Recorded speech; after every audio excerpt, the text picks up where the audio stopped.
Seja bem-vindo a mais um Alesp Cidadania. Minha convidada de hoje é a deputada estadual Carla Morando, do PSDB. Deputada, seja muito bem-vinda a esse Alesp Cidadania, tudo bem? Obrigada, Guga, tudo bem? Boa tarde a todos e, graças a Deus, vamos indo, né? Vamos abordar o início dos trabalhos aqui na Assembleia Legislativa, o que a senhora tem feito aí nos últimos dias. Vamos falar bastante nesse Alesp Cidadania de hoje. Eu quero começar com uma pergunta, né? Voltamos aí aos trabalhos legislativos em 2021.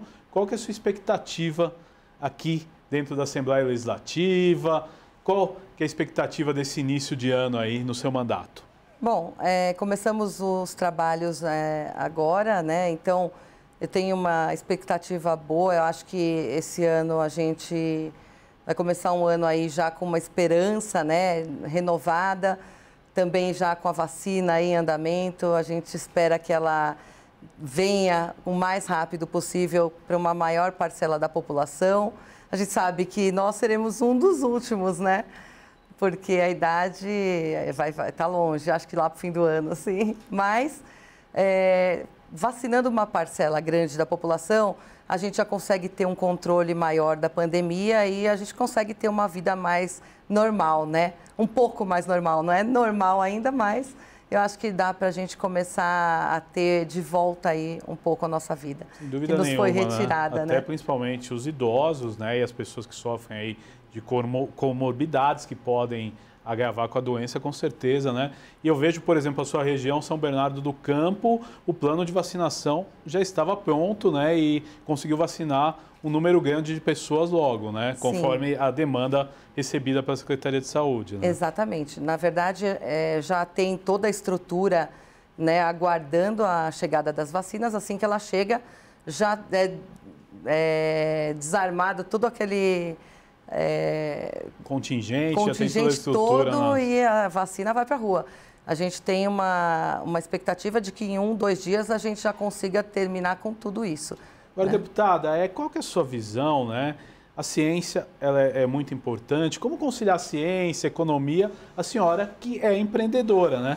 Antes do seu mandato como deputada, a senhora é comerciante, né? Sim, então é importante a senhora dar esse prisma, né? Na verdade, assim, é bem complicado.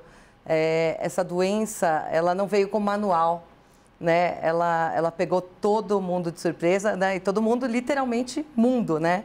A gente vê aí que outros países estão sofrendo tanto quanto a gente com a segunda onda, né? E aí a gente acaba tendo muitos prejuízos econômicos em comércios, em serviços, e que, assim, é muito duro, Guga, para nós comerciantes, para quem tem o comércio, para quem trabalha, para quem empreende, você conseguir conciliar, né, essa coisa toda.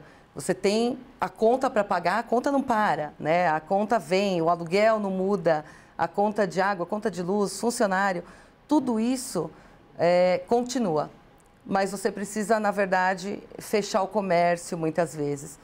E, ao mesmo tempo, você impacta naquele outro problema que o que vale mais? Você ter um comércio agora ativo, funcionando, te rendendo bastante, ou você preservar vidas, né? E aí é um impasse muito grande, é onde gera toda essa discussão, toda essa briga que hoje a gente percebe e essa discórdia que a gente tem. Hoje a gente percebe muito mais do que no começo uma indignação das pessoas, as pessoas não querem mais, porque todo mundo cansou, né? A gente já cansou da pandemia, faz quase um ano que a gente está com isso e não é fácil, né? Não é fácil as pessoas conseguirem lidar com tudo isso e realmente cansa. Mas é uma das coisas que a gente precisa pôr na cabeça, é o que vale mais, a vida ou a economia agora. Eu acho que tentar conciliar é a melhor maneira. Mas conciliar como?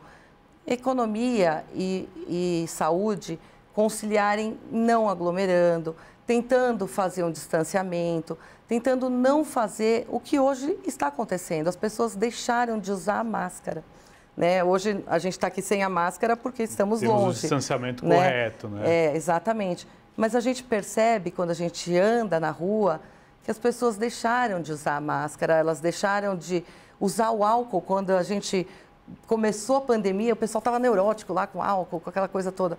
E as pessoas não estão mais dando muita importância. E agora o vírus está pior, né?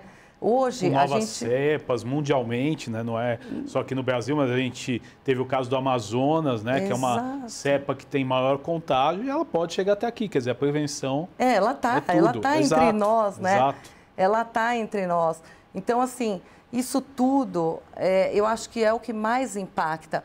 Se as pessoas usassem a máscara da maneira correta e não tirassem a máscara em lugares comuns, utilizasse o álcool, fizesse todo esse tipo de controle, isso já diminuiria bastante. O comércio não é o culpado do problema, porque o comércio, quando a pessoa entra, ela tem que estar com a máscara, porque o próprio comerciante fala, olha, você por favor pode colocar a máscara, né? Ou até mesmo no meu caso, se alguma pessoa chega sem máscara e esqueci, a gente tem ali a máscara para dar para a pessoa utilizar. Então, assim, o comércio não é o problema está fora. E quem, na verdade, acaba pagando é o comércio que acaba tendo que fechar. Então, existe um problema hoje que é de conscientização. E isso é o que a gente precisa entender. Conscientizar. As pessoas precisam entender que o vírus está aí, ele está muito pior, porque ele contagia muito mais, e está atingindo cada vez pessoas mais próximas. A gente percebe, olha o meu vizinho, olha fulano, e pessoas novas, e pessoas morrendo, né? E pessoas que a gente tinha um convívio. Quantas pessoas que você convive já pegaram? E que lá no começo era muito distante. Exato, e no começo que se tinha, né, uma maior preocupação, porque era uma doença desconhecida, mas foram poucas pessoas. E agora não, agora muita gente, né? Exato. Algumas pessoas jovens, como a senhora mesmo disse, e os níveis, né, os números dos contágios são muito maiores entre as pessoas jovens. Quer dizer, aí é um alerta, né? Exato. Porque são as pessoas que talvez estão se expondo mais. Né? Né? As que estão mais se expondo. Então, os jovens, entendo eles também que cansou, eles querem sair, querem ir na balada, querem se divertir, porque é a vida deles, né? Mas é eles que estão trazendo isso para dentro da casa deles, né? Eu lembro quando começou a pandemia, eu falava para minha mãe, você não sai de dentro de casa, né? Eu levo a compra, ponho na porta, eu não deixava minha mãe nem me ver. Sim. Eu punha na porta da casa dela. Depois eu ligava e falava, mãe, você pode pegar a compra aí na porta, tá? E isso hoje não é mais, né? Hoje você já tem um contato com seus pais, você já tem um contato maior. Mas sempre de máscara, respeitando os protocolos, Sim, né? respeitando. Mas isso você percebe que já mudou? Exato. Mesmo entre as pessoas mais próximas, que a gente tinha esse distanciamento, cuidado e precaução, a gente está mais relaxado. Exato, e é na hora, eu entrevistando vários médicos, eles falam, é nessa hora que você relaxa que mora o perigo, né? Nessa hora, é nessa hora. Porque... Então, as pessoas acabam trazendo esse contágio para dentro de casa e aí é onde o problema está aumentando. Então, o que, na verdade, seria muito importante? As pessoas tomarem muito mais precaução na hora de sair. Então, os jovens querem sair, ok, mas se você vai num lugar...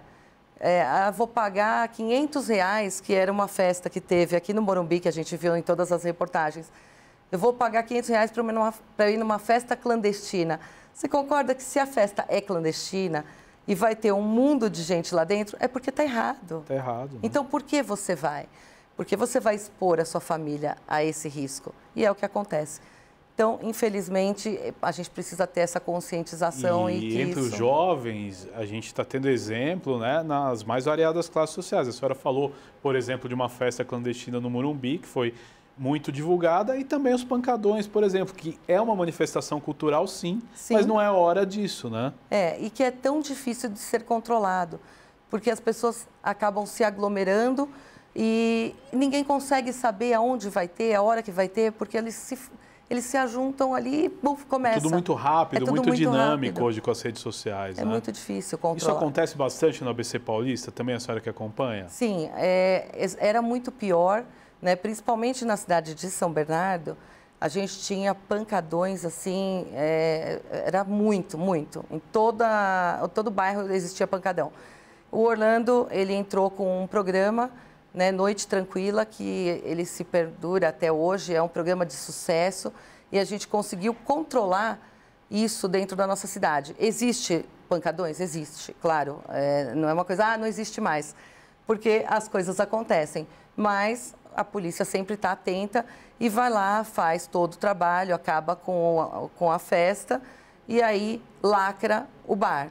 E aí lacra mesmo. Então não abre mais. Não é aquela coisa que depois dá um jeitinho para abrir de novo, né? Sim. Porque isso também é uma das coisas que acontece. Então, isso tem dado muito certo na cidade de São Bernardo, tem sido um controle muito grande e aonde é acionado, a GCM está lá para fazer essa averiguação junto com a Vigilância Sanitária, junto com o pessoal de obras. Vários setores da prefeitura estão nesse programa e eles fazem essa intensificada aí e acabam com esse tipo de Você falou pancadão. em segurança pública, recentemente vocês levaram um BAEP para São Bernardo, né? Sim, foi o primeiro BAEP e BAEP é um sucesso, a gente tem diminuído muito o número de homicídios, número de furtos. A gente tem bastante ainda aquela coisa do furto do celular no ponto de ônibus, mas a gente busca sempre maneiras de estar diminuindo isso, né, com iluminação, com mais ronda, com uma maior vigilância.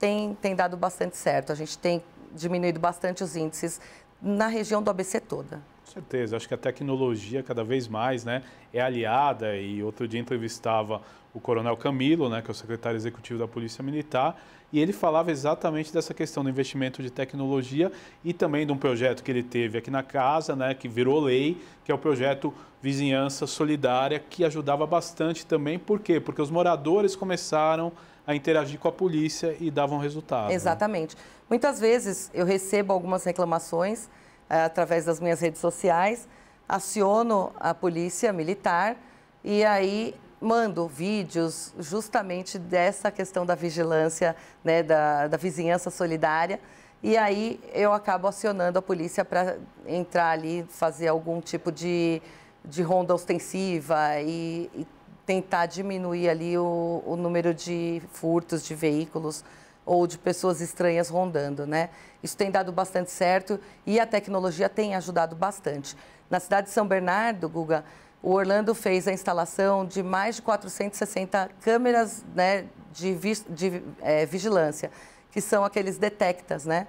Então, muitas pessoas acabavam falando, mas você instalou radar. Não, não é radar, é o detecta. O detecta é um sistema interessante que ele vai fazendo um banco de dados de onde o veículo passou e, em caso de necessidade, né, consegue ver todos os pontos. Exatamente. Né? Então, no caso de um assalto, um sequestro relâmpago, um roubo de carro, é muito importante. Você consegue, né, saber onde trajeto, que ele caminhou, né? E você e chega o trajeto. Perto. Né? Exatamente.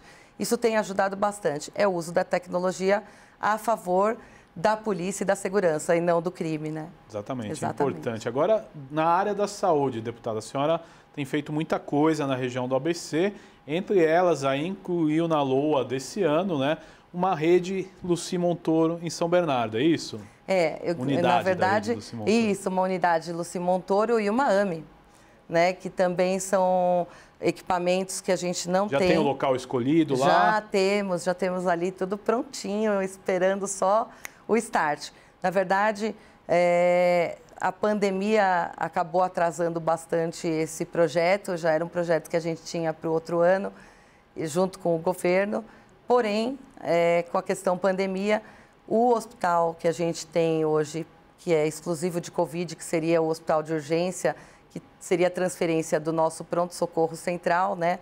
Então, acabou atrasando todos os outros projetos da saúde, mas está de pé. Assim que tudo isso diminuir, a gente com certeza vai estar levando aí uma AME e um Lucy Montoro para a nossa cidade de São Bernardo, que é uma cidade que tem uma estrutura muito grande para a saúde. A gente tem atendimento de quase toda a região do ABC, passa muita gente em São Bernardo, né? A gente acaba sendo o ponto de referência, mas falta a AME e o Lucy Montoro. Agora a senhora levou emendas para o ABC Paulista coisas também para a Defesa Civil, né? Sim, também. Recentemente. Exatamente. O ABC ele tem um problema sério de muito tempo com a questão de enchente e também a questão das encostas, que muitas vezes acabam desmoronando.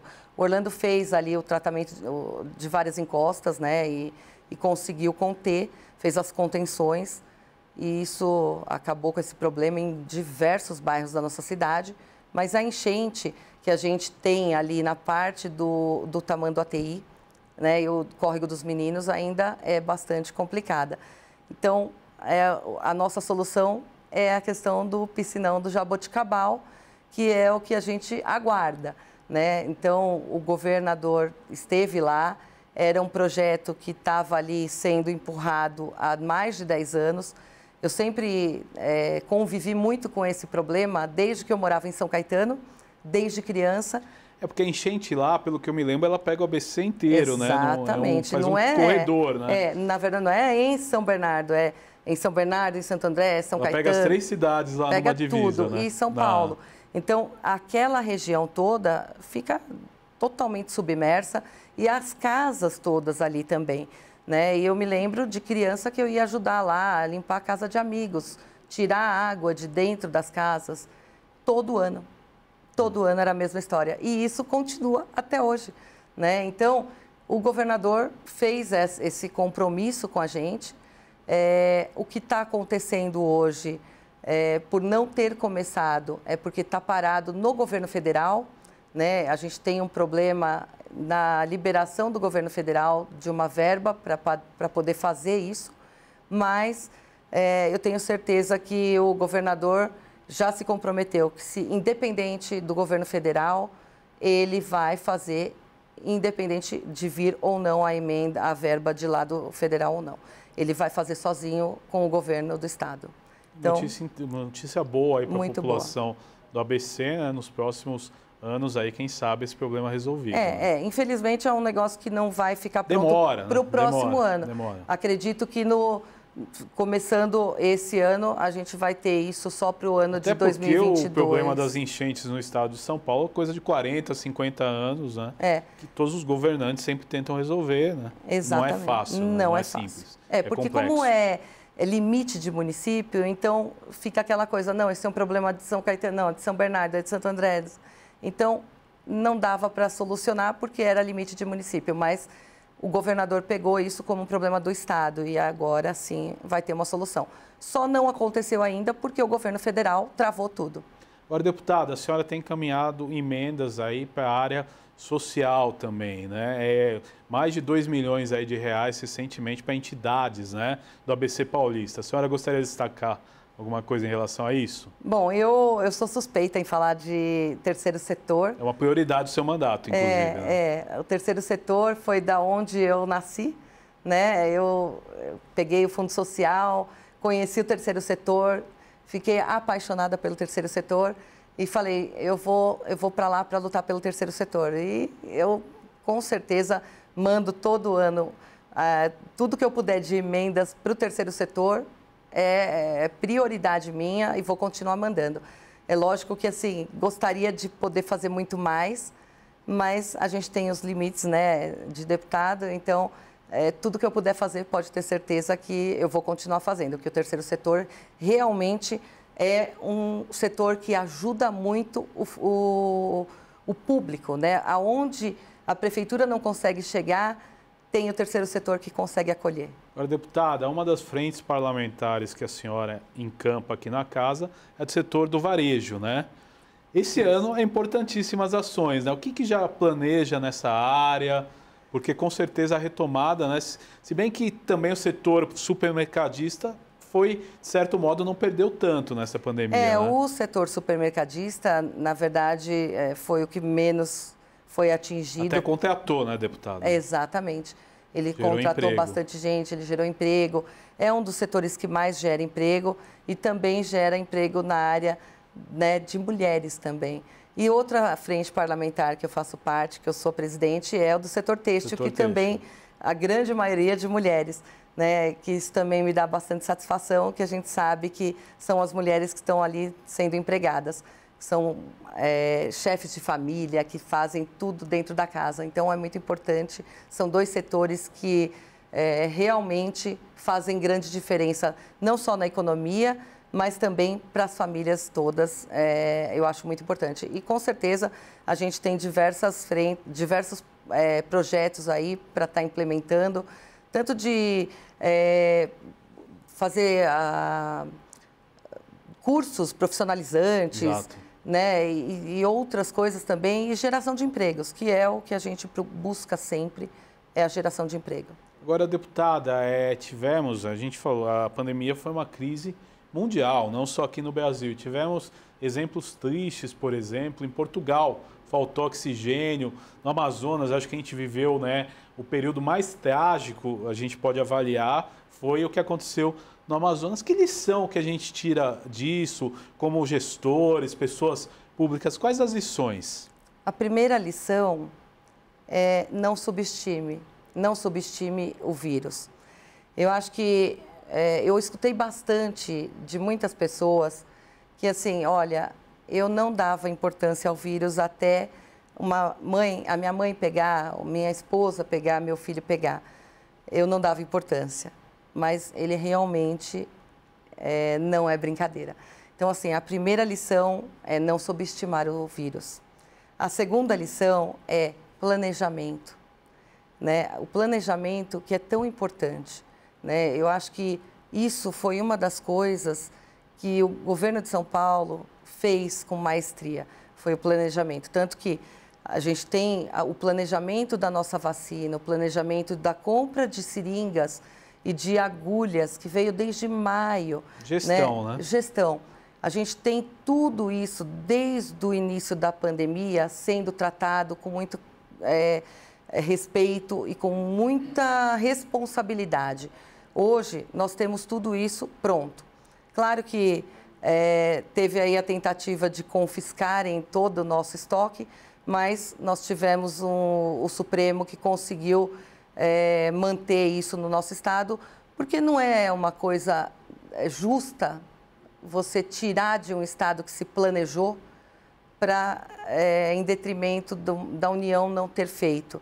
Eu acho que isso tem tido bastante intriga entre governo do estado e governo federal, mas eu acho que o governo federal ter esse negacionismo e minimizar um problema que é tão grave e que acaba com a vida das pessoas e acaba com famílias, a gente ter 220 mil mortos e falar que isso não é absolutamente nada, isso é quase nada, gente. 220 mil pessoas. O que eu sempre digo para as pessoas quando elas falam, mas não precisa fazer tudo isso. Então, vamos lá. Eu gostaria de saber se, no caso, não tivesse feito absolutamente nada, e aí você chegasse com a sua mãe ou sua filha e precisasse de uma vaga na UTI e não tivesse, ou tivesse uma vaga, mas não tivesse o oxigênio para ela, o que você faria? Né? Qual seria a sua opinião nesse momento? Por que ele não fez? Então, assim, é muito fácil a gente falar agora quando a gente não tem um problema, né? Agora, se a gente tem um problema, como aconteceu no Amazonas, que foi triste demais, eu acho que abalou, o Brasil todo ficou muito abalado de ver aquilo. Uma das cenas mais tristes. Foi, né, que a família, 7 pessoas da mesma família morrerem asfixiados, né, por falta de oxigênio. Eu acho que eu nunca tinha visto um negócio, foi surreal. Bebês morrendo por falta de oxigênio, eu acho que aquilo foi uma lição que as pessoas deveriam dar atenção e entender que o planejamento e você dar atenção é muito importante. Então, assim, eu acredito muito que o Plano São Paulo é difícil, não é fácil, eu sou comerciante, também sofro, não é bom para a economia, porque a gente fecha tudo, tem que pagar a conta, muitos comércios fecham, porque acabam não suportando a carga, mas e aí se falta tudo o resto, né? Qual que é o principal disso tudo? Então, Isso tudo tem que ser levado em consideração. E como não veio com manual, eu ainda digo para as pessoas, os governantes, não só daqui de São Paulo, de municípios, ou do Brasil ou do mundo, eles tentam acertar.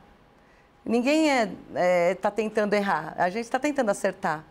Erra, né? A gente erra porque a gente não tem um manual, a gente não sabe o que vai acontecer, a gente não sabe o dia seguinte do vírus. A ciência evolui, vai descobrindo e você tem que se atualizar. Tem que se atualizar, então a gente tenta acertar.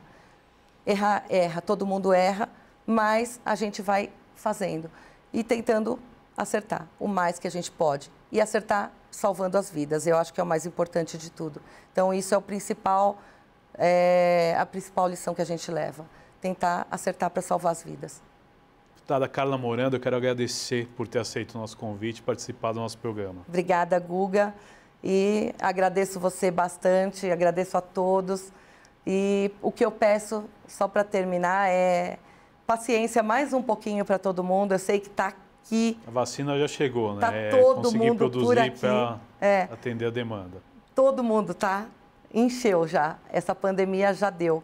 Mas ela está aí e ela não nos deixou ainda. Mas logo mais eu acho que isso tudo vai passar, a vacina está aí.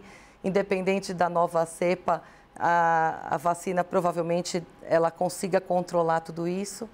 Então, a gente espera que a nossa vida volte ao normal e a gente consiga fazer a retomada de tudo isso. Muito obrigado, deputada. Este foi mais um Alesp Cidadania. Você continua com a programação da Rede Alesp. Eu quero convidar você a entrar nas nossas redes sociais, no Facebook, no Instagram e no nosso canal no YouTube, onde todo o conteúdo produzido pela Rede Alesp está por lá. Até um próximo encontro. Tchau!